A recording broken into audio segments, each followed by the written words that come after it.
Welcome everybody to a fantastic Monday morning, ready to learn something very important today. Over the course of the year, a number of students have asked me, what is going to be in the exam, Mr. Thomas? And I've said, I've put them off. I said, we'll get to that, we'll get to that, we'll get to that. Today, we are going to get to that. So I suggest getting some sort of piece of paper and pen to write down any questions you might have.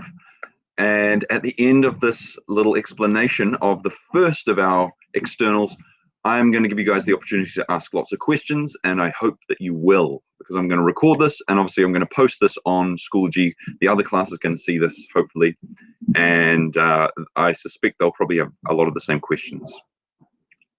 Okay, so what I'm going to do is I'm going to show you a few things on Schoology about this. First of all, if we navigate our way to materials and we go into exam prep, this is going to be a really useful folder for us in the coming months. If you click on that, you're going to see that there's 3.3 and 3.5. So these are your two things. I'm just gonna, I'll leave this one here, but I will unpublish. How about that? Because it's not so tight. Yeah, now it looks nice and neat and tidy. You've just got these two folders. Today we're going to be talking about this 3.5 causes and consequences essay, which is one of the two externals you're going to be sitting at the end of the year. So the other one is 3.3. So if I click on this folder here, I'm going to see a bunch of resources, World War I, class essay plan, photo. A lot of this stuff is from last year. Don't worry about it right now. The only thing we are going to be wanting to look at today is the intro to 3.5. And it's Alison. In you come, Alison. Okay. So we want to, so for people who are just arriving now, we have gone materials, exam prep, and then 3.5 causes and consequences essay. This is a PowerPoint that you guys can all access without needing permission or anything like that. It's great. And this is what we're going to be looking at today. More people trying to come in on their personal accounts. Oh, it doesn't say who that was. Okay, good. Right, so let's carry on. So here we are. This is a PowerPoint which explains the entire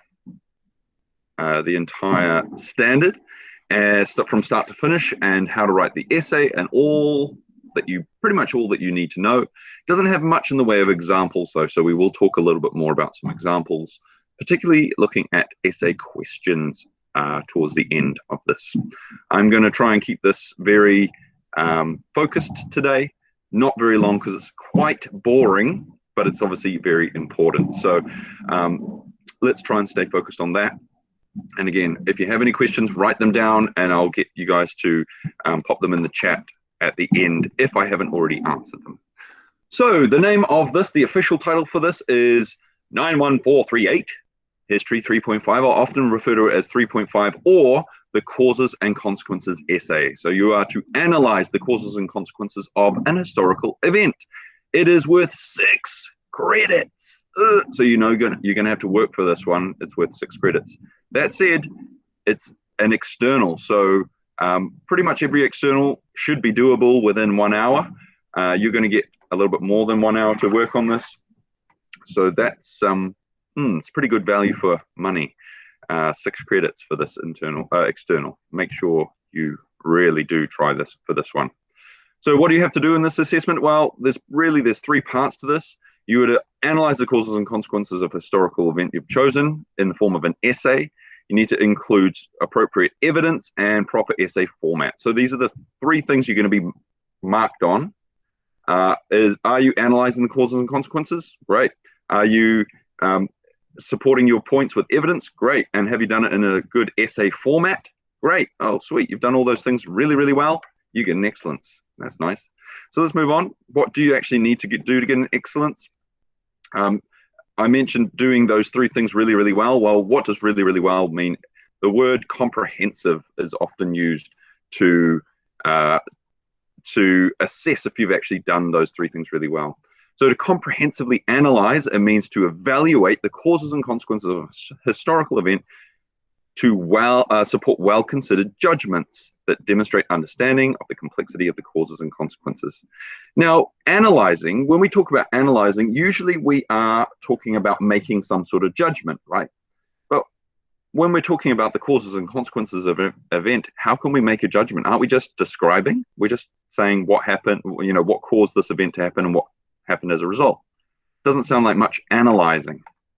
Well, there's one thing that is going to get you to analyze, and that is the quote. The question and the quote. So let's talk about the question now. This is going to demystify a lot of this assessment for many of you. If you've done history before, you have done causes and consequences essays, but you've not done this. This is very different from what you've had to do in previous years. So candidates will be expected to respond to a quote that relates to the standard. The examination format will be a quote that references causes and consequences, and an essay question that includes the requirements for candidates to refer to the quote in their response. Okay, I can sense you in the Auckland area, all scratching your heads and straining with all your mental energies, thinking, what? Fear not.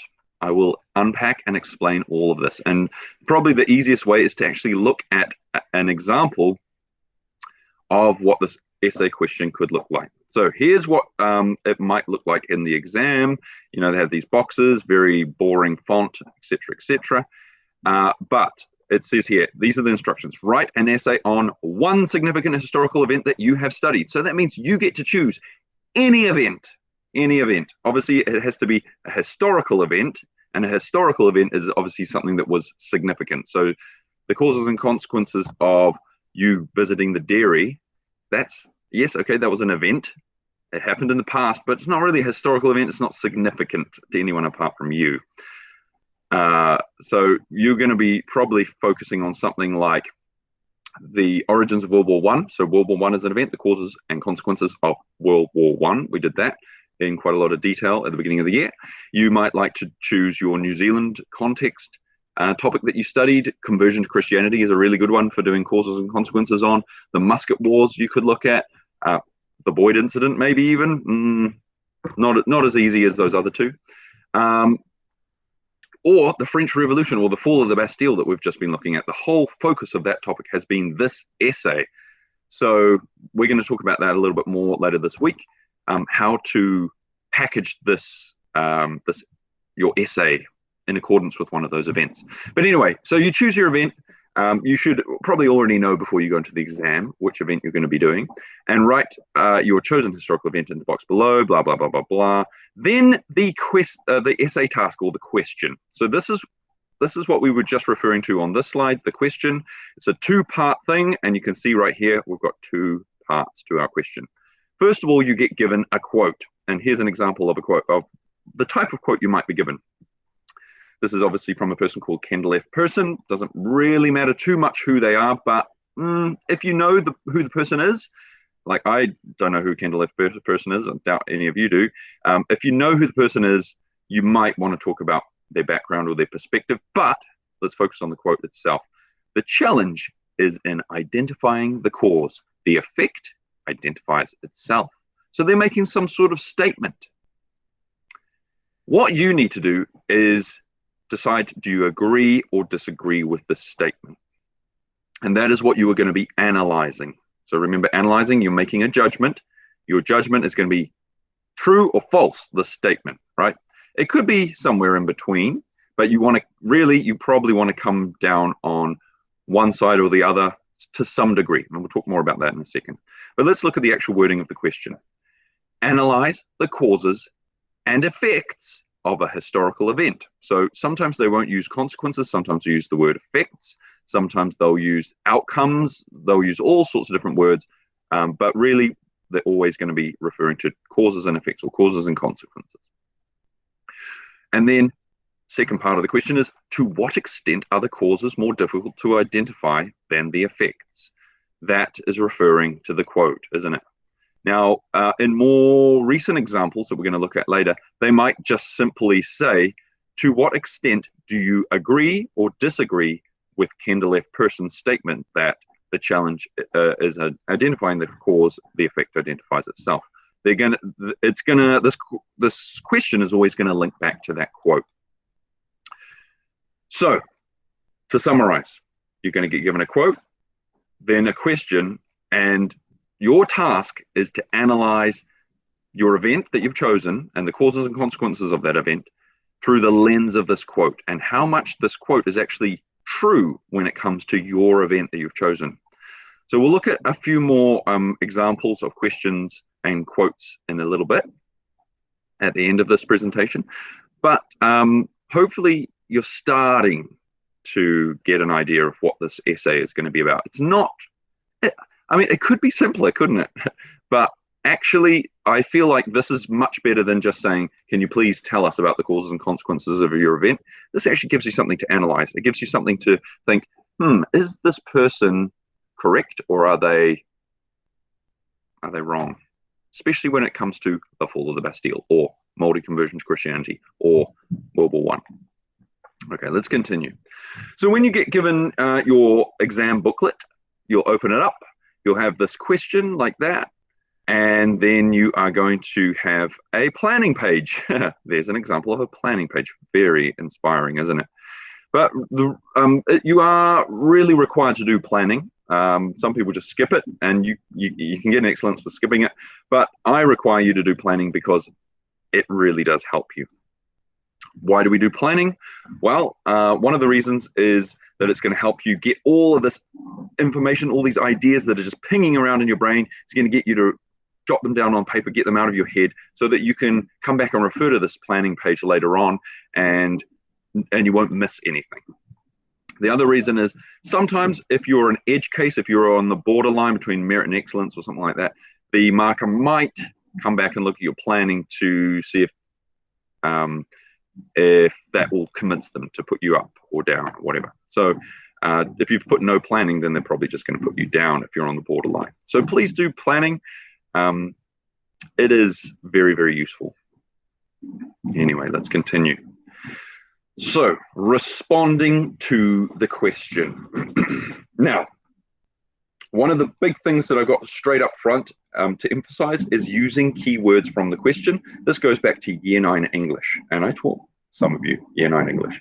So, if you haven't got it yet, now's the time to make sure you get this learning habit dialed in. Using keywords when you answer the question. It's you know, like when you're writing down answers to questions in class, and sometimes the teacher says you can either write out the question in full and then answer it, or make sure you use full sentences. Well, this is what we're talking about when we talk about full sentences or full answers. You actually incorporate words from the question into your answer. It is so important that you do that, because then it shows the reader that you're actually addressing the question. So you need to identify the key words and things like that. So here's an example. That's the same example from earlier. If we were to identify what the key words are here in this question, what would they be? I'm going to give you guys 30 seconds. Read through that question. You don't need to call out or anything, but this is your own focus here. Read through that question and identify what you think are the key words.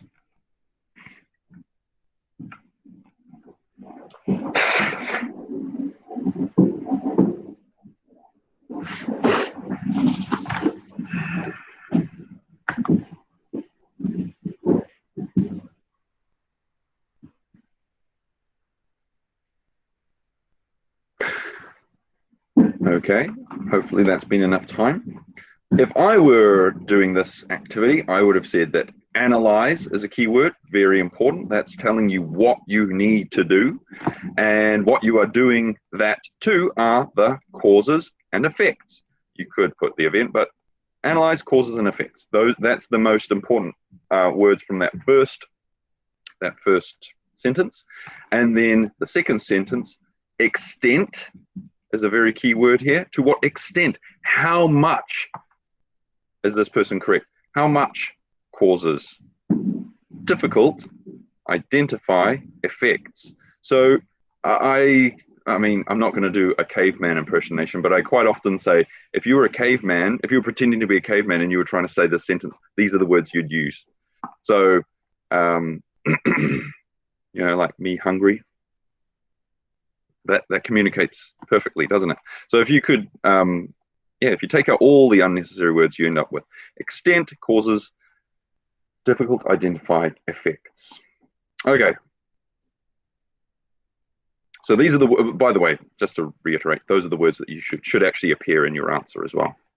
So structuring your essay, this is real basics. If we were in class, I would be getting a lot of, you guys contributing to this and really putting this all together. But we're just going to skim through this because hopefully you should all know this by now. This is an essay, so you need to have three main components: an introduction, body paragraphs, and a conclusion. Body paragraphs obviously being the meat of this sandwich. So this is one of the things you're being assessed on. How well do you do the whole structure? So your introduction, what's going to be in your introduction? Well, first of all, you need to actually identify which event you are going to be talking about. So that's setting the context. So in 1789, France was in turmoil.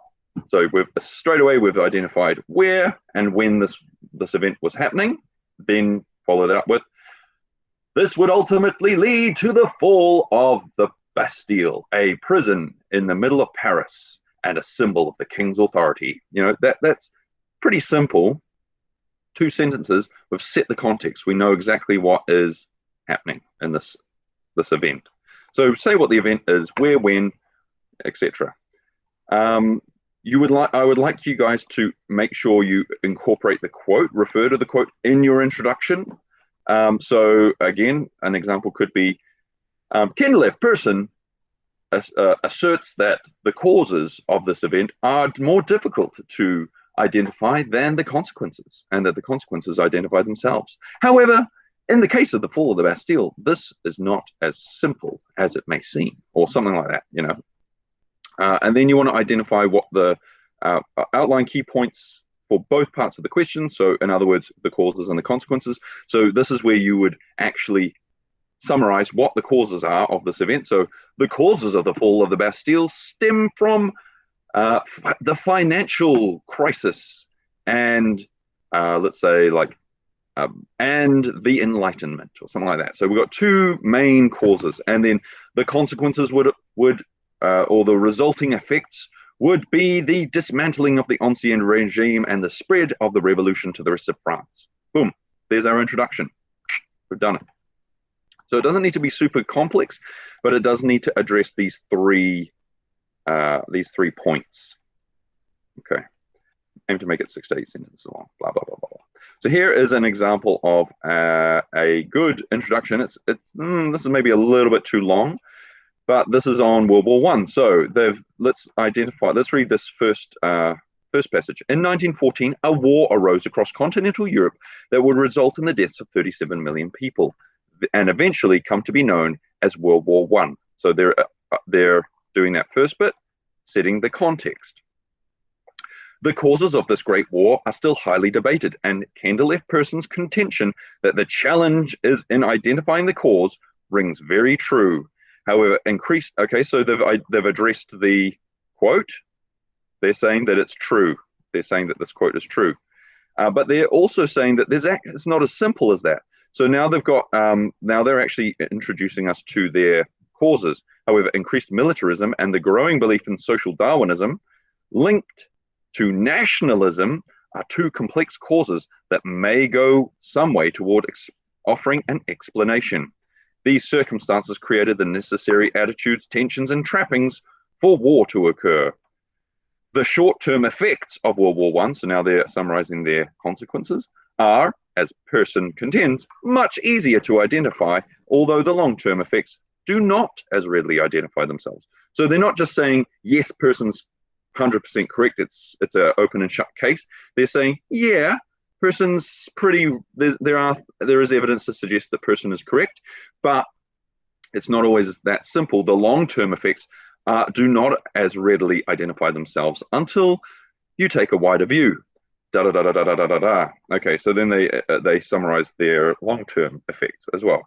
So this is a very wordy and loquacious introduction. I don't expect you guys all to be as articulate as this. This is obviously from an excellence example, but this does all three of these things. We can easily identify all three of these things coming through. Now, it's not as simple as just like do one, do two, do three. So 2 and 3 seem to blend together a little bit in this introduction, which is actually quite nice, which is something quite good to do. Anyway, once you've done your introduction, you will be moving on to your body paragraphs. Now, I should probably update this. Is it too late? Yes, it's too late. Can I annotate on the screen? Can I do this? Nope, I can't. I probably can, but what's that? It's a pan. No, okay, never mind. So let's just have a look here. So the body is made up of paragraphs. Each paragraph should address either a cause or a consequence. Aim for at least 2 causes and 2 consequences. Okay, I should have fixed that. What a noob. It should say 2 causes and 2 consequences. 3, I used to always say 3, and most history teachers used to say 3, but there has been a shift. For some reason, NZQA seems to reward people for doing 2 now. So do 2, okay? Don't do 3. You're doing too much work. Do 2. 2 causes and 2 consequences. Don't do 1. You'll fail. But you could do 3 if you wanted to, but really most people do 2. 2 and 2. 2 causes, 2 consequences. So in total, you will have 6 total paragraphs, not 6 body paragraphs. You have 4 body paragraphs. If you add your introduction and conclusion, you'll end up with a total of 6. Okay, so what's going to be in your paragraphs? Well, we should probably use Texas paragraph structure. So T for what? Yes, that's correct. Topic sentence.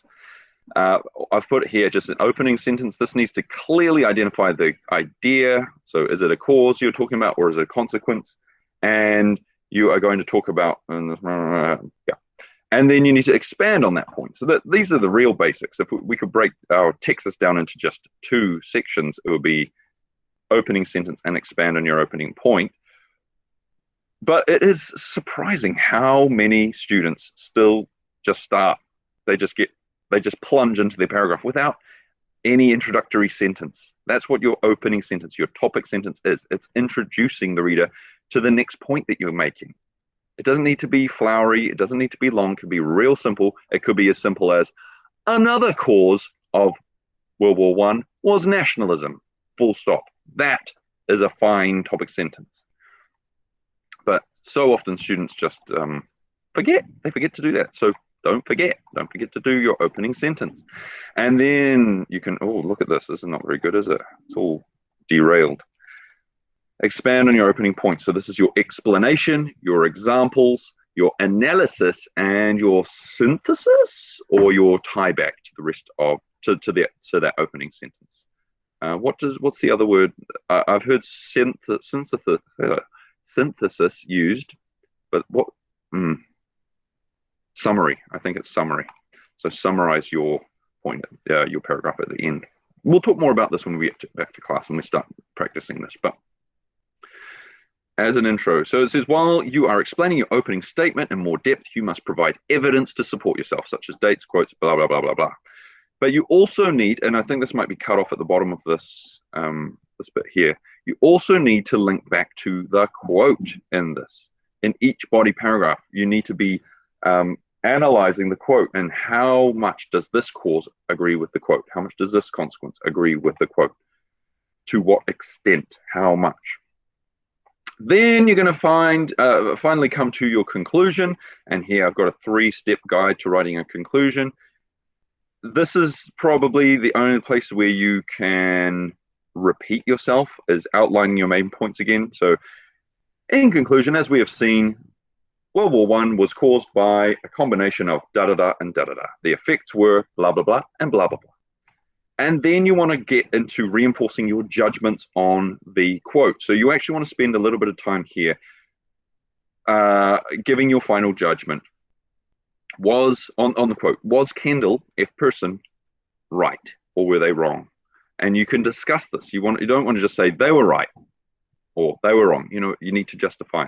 Refer back to the points you've made. So again, a little bit repetitive, but really it's necessary for summing up your case. Think of you like the lawyer. It's your final statement before the judge has to make their decision, and you are putting forth your case by reiterating a lot of what you've said. Do you agree with the quote? Now, remember, it's to what extent do you disagree or agree? So it might be you strongly agree or you strongly disagree. It could be you moderately agree, or for the most part we agree, although there are some reservations. So you don't necessarily have to come down bang on one side, black and white. It could be mostly on this side or mostly on that side, but it's not as simple as that. You don't want to come down perfectly in the middle. That's tricky unless you're going to make some other conclusion or some deeper interpretation of the quote, which some people really do pull off well. But it's a little bit dangerous just saying, I can't decide. That's what it sounds like. If you're on the fence, it sounds like you can't decide. Give a brief insight into what happened next to show you wider understanding of the topic. This is not as important at year 13 as it was in, say, year 12, as a way of wrapping up the conclusion. But a lot of people struggle to finish the conclusion. It just either stops abruptly or they ramble on and on and on, and they don't know how to end it. Whereas in the past, I've always said a really nice way, like a flourish to conclude, is to say, and this is to say, look at the wider historical context, look at what happened next. In the big, grand scheme of things, the world would never be the same, and the seeds will be planted for World War II or something like that. So it's not one of your consequences, it's something even further down the line than one of your consequences. So again, we'll talk more about this and different ways you can do this, but it is quite a tidy way of concluding your conclusion. Is this number 3 here? Okay, last point is proofread. Do it. Make sure you proofread. You will find lots of mistakes. You've handwritten this, remember, you're going to handwrite this, most of you, and you will find mistakes, and it will improve your essay dramatically. Going back and just try. I know it's going to be messy because you can't use Twink in the exam. You're going to have to cross stuff out, but it's going to make a huge difference to your mark proofreading. So that's the end of the slideshow. However, that is not the end of this address, because I want us to spend a little moment looking at some more of these questions, because that was the very first question that was ever produced, that Kendall F. Person question. And since then, we have quite a few more to look at. And the questions have evolved a little bit as well, I would argue. So down here in this folder that I showed you, 3.5 Causes and Consequences essay within the exam prep folder, is a page called Past Essay Questions. So if you click on this, you'll see a longish list of possible quotes and essay questions. Now, I'll zoom in a wee bit. These first 3 are ones that were officially issued by NZQA. So this first one, you can see, the first one I'll draw your attention to is this one here. That's the one we just focused on. It was an example question. The very first year that they did this whole quote thing was 2018. And so we've actually only got, if you include the example, we've only got 3 NZQA issued exam questions. So in 2018, there was a lot of controversy around the question. There was a petition and all sorts of dramas. You might remember the quote was, Julius Caesar once said, events of importance are the result of trivial causes. And then with reference to the causes and consequences of a historical event you have studied this year, analyze the extent to which you agree or disagree with Caesar. Now, the problem was a lot of students didn't know what the word trivial means. They were like, what? Trivial? Like Trivial Pursuit? And I did talk to people afterwards, and they were like, students should have known what that word meant. They've played Trivial Pursuit. And I thought, well, actually, playing Trivial Pursuit will not help you know what the word trivial means. And I'm sure there's probably some people in our class right now who don't know what the word trivial means. It's a little bit sad because it shows that your vocabulary is lacking, and you obviously don't have that curiosity to know what words mean. A lot of people just, if they see a word they don't know the meaning of, they just skim past it. But actually, whenever we're reading something, we should be trying to be curious. So if you, and now we really don't have an excuse. You can just go, get out your phone and go, okay, Google, what does the word trivial mean? And it tells you. Of little value or importance. Thank you. Okay, that was just for example, Google. You can go to sleep. Okay. So we have no excuses now to not know the meanings of words, unless, of course, we have been a bit lazy. And by the end of year 13, your vocabulary should have increased by about 5,000 words between year 9 and year 13. I think you're supposed to have 13,000 words in your vocabulary in year 9, 18,000 by year 13. So I feel like that's a trend that has kind of dipped in recent years. Not sure why. Maybe students, people in general, myself included, don't read as much as we used to for pleasure. But yeah, so anyway, trivial. People don't know what the word trivial meant. However, I had a student in my class. He was an ESOL student, and he was able, using logic, to figure out what the word trivial meant. He's probably the only person in the whole class who had an excuse for not knowing what trivial meant, because English is not his first language. But he figured out what trivial meant because he just used logic. Okay, so why would Julius Caesar? Trivial obviously means either important or not important. You can figure that out from the events of importance are the result of trivial causes. So it's probably trivial obviously means important or not important. Well, why would he say important? Like what would be the significance of that? Why would that be worth quoting? Okay, so trivial must mean not important. Right, okay, and he was right. And this was a student who, and you guys probably might even remember me talking about this before, he wasn't going to get NCA level, he wasn't getting university entrance because he didn't have enough reading and writing literacy credits. And his English teachers, they were saying, you haven't put in the work, mate. You're not going to get this. And his dad, back in China, was threatening him, saying, if you don't get university entrance in New Zealand, you're going to come back and I'm going to enlist you for the army here in China. So he was going to go into the army. And this guy was not your kind of army type person. And he was really, really worried about this and really scared about this. He even got quite emotional on a number of occasions because he was panicking. So he went into this exam. I sat down and had a few little tutoring sessions with him, and he just was like, okay, I'll try, but I really don't think I'm going to get these 6 credits. And he figured out what trivial meant. He wrote his essay, and he got an achieved. And there were students in my class who had been getting excellences all year, but they just bombed the exam because they didn't show grit. Basically, they got into the exam, they didn't know what trivial meant, so they gave up, and they didn't even attempt it, or they did a half pie job and got a not achieved. Whereas he didn't give up. It's just one of those great stories or great lessons where you just keep trying, chipping away, you can actually get through. And so he didn't have to go into the army. He got enough reading and writing credits from that 1 6-credit essay to get him through into university, and happy days. And I was so happy when I heard about that, and so was he.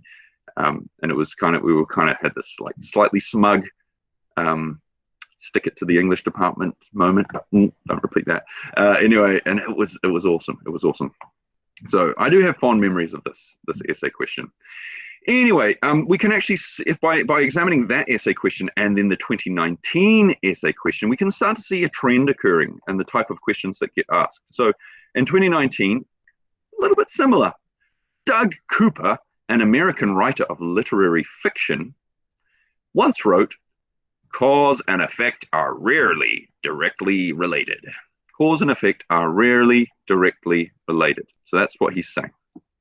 So analyze the causes of a historical event that you've studied. Then analyze the consequences and the extent to which you agree or disagree with Cooper that the consequences are not often linked to the causes. So a little bit more complicated than the previous one. It's not as simple as to what extent do you agree. It does have to what extent do you agree, but the way they've kind of told you in this one how to structure your essay. So it just says, analyze the causes of the historical event you've studied. Boom. So that first do that. Then analyze the consequences and the extent to which you agree or disagree with the Cooper. So in your causes, you probably do want to try and refer to Cooper's quote a little bit, but their main analysis is going to come in your consequence paragraphs here. So yeah, they usually do that. They usually do something a little, they throw you a little bit of a curveball in the question. So it's not as simple as analyze the causes and consequences of the event and to what extent you agree or disagree. But that is actually a good way to practice and to prepare is to just think, okay, what are the causes and consequences? I need to get those sorted out first. Then practice with a few different quotes and to what extent I agree or disagree with those quotes, and rewrite your practice essay with those different quotes in mind. So we've got these two plus the 2018, but there's also a few other resources what we have available to us. So each year, the NZHTA, that's the New Zealand History Teachers Association, which I'm a member of, they issue a practice exam, and I usually use this as the mock exam. And so these are the mock exams from the past 2 years. We've got those. They're very similar in their style to the NZQA ones. And then last year and the year before in particular, a lot of history teachers around New Zealand were panicking a little bit because this was a new standard, or at least the new interpretation of the standard with the quote. And so people were on Facebook, and I'm a member of a Facebook page, New Zealand History Teachers Facebook page, and people were sharing quotes that they thought could be useful for practicing. So I've got a whole list of quotes that people have included here. We'll probably use these in class a little bit to practice. So, for example, the main thing history can teach us is that human actions have consequences, and that certain choices, once made, cannot be undone. So then you could just say, you could apply this whole, this kind of question. With reference to the causes and consequences of a historical event you've studied this year, analyze at the extent to which you agree or disagree with Gerder Lerner, that guy, or Tor Egil Forland, or Aristotle, so you can just apply these questions to these quotes as a way of practicing. Okay, so I've shown you now roughly, not roughly, quite specifically, what you need to do for this essay. I know a lot of you are probably still feeling a little bit, you're struggling to make this mental shift. It's still going into your head, and you'll probably need to think about this and stress about it a little bit before you fully feel confident with this. But that is the process. That is the whole process of these exams and these externals. We kind of require you to get a little bit stressed about them in order to get prepared for them. So embrace that stress. Act upon it. Don't just put it off and think, it's stressful, I don't want to deal with that. Harness that stress and get it to help you prepare. So we will be talking more on Thursday about how to prepare for this assessment. But for now, I'm actually going to leave it there because I don't want to burden you any further. But I do want to give you guys an opportunity to ask any questions. So if you've had any questions during the course of this lecture, this delivery of, or this presentation, please chuck them in the chat now. And we will wrap up. So I will just wait a minute or so while people come up with questions. Sorry, I got a bit of a runny nose this morning. I've been sanding wooden planks while I waited for class to start. Isn't it great? One of the things I love about lockdown is you can multitask. You can go and do some sanding, come and do a lesson. It's just variety. Variety is the spice of life. Yeah. No questions? Okay, well, I must have done a pretty good job. If you do have any questions, if the questions that you don't feel confident asking in front of the rest of the class, you can obviously message them out to me. But I'm going to post this video on the updates of our page for the other class to watch. And underneath that post, where you can put comments, maybe chuck in your questions there if you have any between now and then. And that way people can see your questions, because they probably will be helpful for other people for clarifying what's going on. Anyway, I better just take a quick screenshot of the list of names. Good turnout today, by the way. Very happy. I will end the recording here. So goodbye, people from the future watching this.